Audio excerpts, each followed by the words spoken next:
Thanks, Mark. So yeah, I thought I'd just give a quick kind of a short summary of some of the things we talked about. And for those of you who've been around for a few years know that I've been campaigning for Genie in the classroom for many years. So it was actually really reassuring and good to know that people are open to this idea. I'm not the only one who thinks that there's an opportunity here. We had 30 to 35 people come from a variety of institutions. I think about a third to a half were from small schools with no graduate students, 2,000 students or less, all undergrads. And then the other half were a mix of researchers and people at bigger schools. So it was really a nice blend of people, and many of them had never heard of Genie or heard of it but didn't know what it was.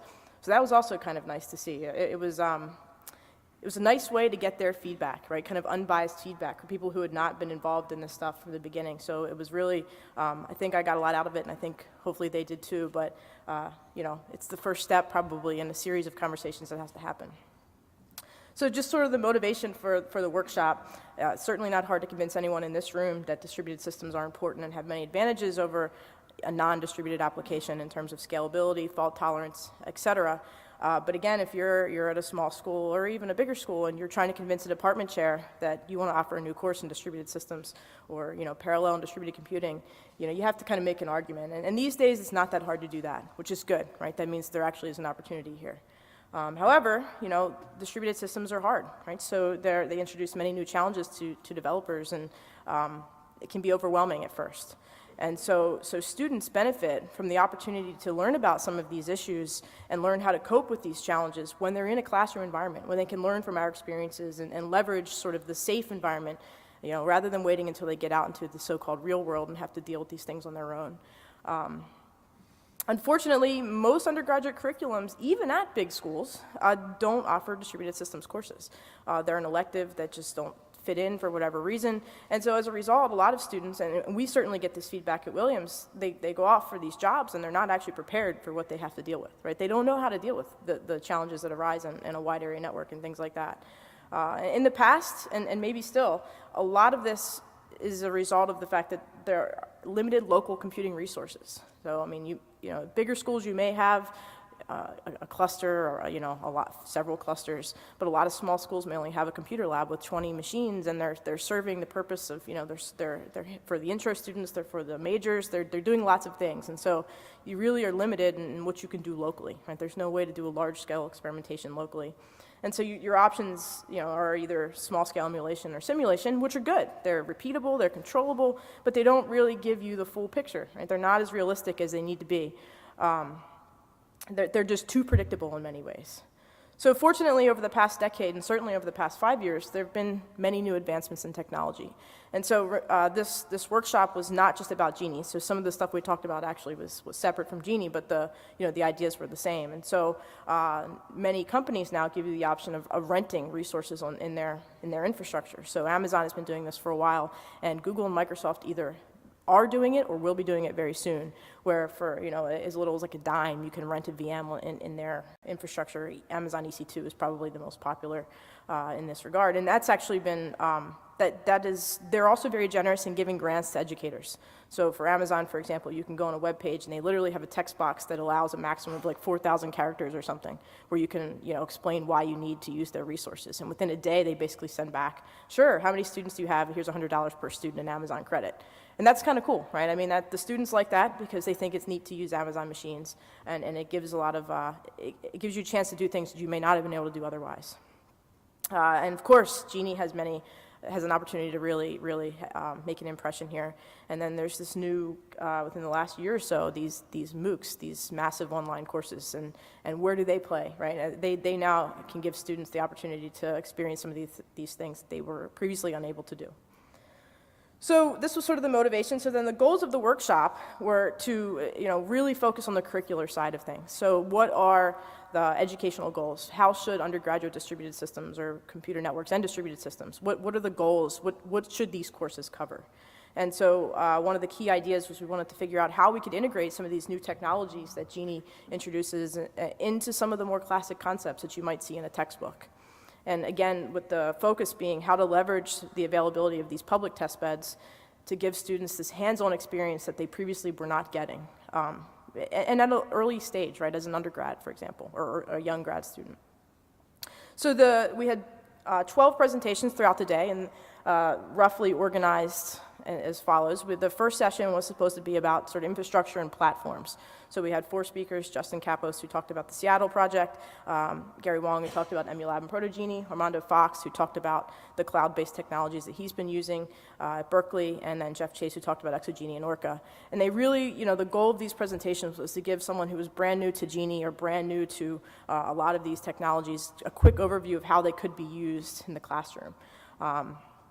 So then after that, we heard from some educators who have tried to integrate some of these things, or who have taught courses in a variety of institutions. So I talked about the course I teach to undergrads at Williams. Joel Summers talked about his networking course at Colgate.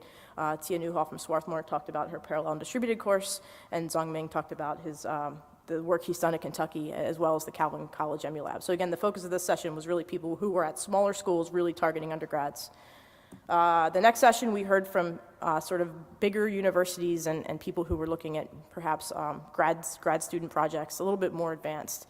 So Armando, again, talked about some of the stuff he's been doing, serving 100,000 students on his online courses. Sonia and Ethan talked about the projects at Purdue that are really geared more towards sort of low-level grad students, but are very cool. Really we're taking advantage of some of the things that Genie has to offer to really dig into some of the networking things that you couldn't previously do, understanding a computer network. Anish talked about some of the stuff he does at Ohio State with these sort of sensor network kits that are very, very cool. I mean, he's actually reaching out even to high schools, and how you can give students at an even earlier level, right before undergraduate level, exposure to some of these ideas. And then Mark talked about some of the assignments that the GPO and people involved in Genie have been coming up with to try to get the word out that Genie is something that could be used in the classroom.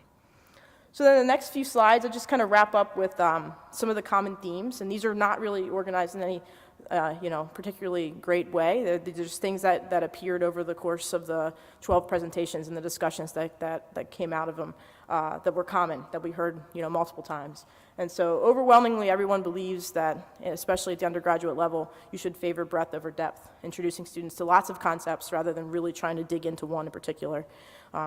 Everyone thought learning by doing, right? Giving kids hands-on experience, right? Really letting them get their hands dirty in some of the development and the debugging, right? Because debugging is part of it, right? They got to figure out how to do all aspects of developing a system.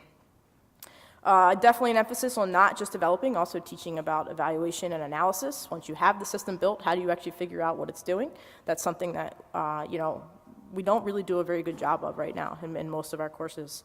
And then everyone agreed that even if the students absolutely hate it, they need to deal with sockets at least once. Actually, stripping away the conveniences of Python and Java and higher level programming languages and actually getting into the details. It's good for them even if they complain about it.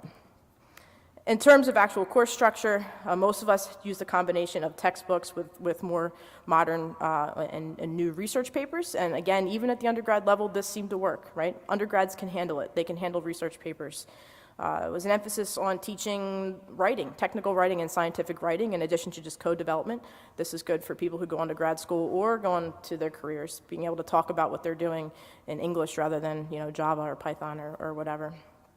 Combination of short, well-defined labs, early to give students a background, right? That's where this breadth comes in, and then giving them a final project at the end of the semester to really dive into the details. So we still have a little bit of depth there. And again, this is this notion of an open-ended final project to allow them to explore what they find interesting. Integrating new technology. So everyone thought that, yes, giving students experience with these heterogeneous networks and wide area conditions is important. You can't get that. They build a web server and they test it using 2 machines in their computer lab, right? They're not really going to get the big picture. So it's really important to give them a wide area network where there's things happening that they can't control and see how that actually impacts the performance of their web server, for example. The caveat of this is debugging is hard, so you actually have to help with this, right? You have to teach them how to debug in a distributed setting. And the other side effect is students, if they're using a new experimental test bed, something as part of Genie, they immediately, if something goes wrong, think it's not my fault, the test bed broke, right? So you have to kind of have a way to deal with this. And I don't have any good solutions to this other than you keep telling them, no, you're wrong, you're wrong, not the test bed, and it's just something you have to deal with. And again, I talk a lot about small schools because of my personal experience, but want to emphasize that these resources are valuable not just for small schools, but also for large schools. I'm almost finished. Okay, so this is just literally a random hodgepodge list of random technologies that were mentioned or skills that were mentioned. Makefiles, revision control, debugging, scripting, LaTeX, GNU-plot, threads, and sockets, right? So all sorts of things that we probably never actually teach our students that they should know. And again, it's an opportunity. Genie can certainly, right, the importance of using these things, it would be obvious if you're working on Genie. So conclusions, you know, the NSF especially, I think, wanted us to reach some sort of consensus on what a distributed systems curriculum should look like, and we basically came to a consensus that we could not reach a consensus on this point. Especially at smaller schools, many courses are not just distributed systems, they're parallel and distributed, they're networks and distributed systems, so it's hard. The prerequisite structure of the curriculum can be different, the student competency is different, so it's hard to kind of come up with a set curriculum. However, we did agree that we could at least, as a starting point, come up with a set of modules and assignments. So the goal would be, moving forward, create these set of modules and assignments that educators can go to, grab them, you know, integrate them into their curriculum, and then at least there'd be some consistency, even if we're literally not all teaching the same things. So last slide, right? So building real systems on real networks are important skills. You know, I don't think it's hard to convince anyone that that's true, and test beds like Genie are critically important to actually achieving this. However, it's still very intimidating to educators, especially those who have not been involved with Genie from the beginning, right? Simplicity is key. They attended, a few of them stuck around and actually attended some of the tutorials, and they're like, oh my God, we were an hour and a half into the tutorial, we still hadn't actually done anything, right? And so I think a takeaway lesson is we need to make Genie less scary, not just for the experimenters, but especially if we want to start branching out into the classroom, right? So we've made great strides in this regard. Justin Kapos and the Seattle project, they've got these awesome tutorials that students can sit down and do. They're self-contained, so kudos to Justin. I think he's taken a step in the right direction, and we should learn from him. But really, really, we need to minimize these adoption hurdles, right? We need these tried and true tutorials for educators and students at all levels. And in general, if we really want to reach out to educators, a lot of us are busy. I mean, especially at smaller schools, it's not unusual to teach 2 or 3 courses a semester. We don't have a week to spend trying to understand all of the jargon and terminology that there is in Genie, right? So we really, if we want to reach out and touch some of these people, we need to, you know, lower that barrier even more, right? The barrier to entry. And as Mark said, we should start reaching out to non-Genie events if we really want to tap into these other communities. So that's all. I think I went over 2 minutes, so sorry. Thank you.